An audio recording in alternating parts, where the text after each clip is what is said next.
which came down out of heaven. So gilasig kita sa karon nga morning revival nga dili ka maghago sa mga sa tinapay nga mawala na igsoon. Kundi na-reminded ka na mag-labor ka sa tinapay nga dili mawala. Kaya sad to say usay atong focus dito na sa mga butang nga mawala.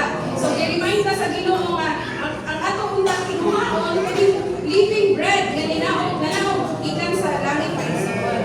The Christ that we have today is not merely the incarnated, resurrected, crucified, resurrected, and ascended Christ. He is now the life-giving Spirit that gives life to us. Ay mahinumdum ta, kaya usay malimot ta, na si Kristo ray makahatag og kinabuhi. Aside from Him, wala gyud kinabuhi pa igsoon. That's why kung nagkaon ta 3 times a day, magpahimulos ko ta ni Kristo adlaw-adlaw pa igsoon. Dili ta malimot nga mukhaon imong niya every day.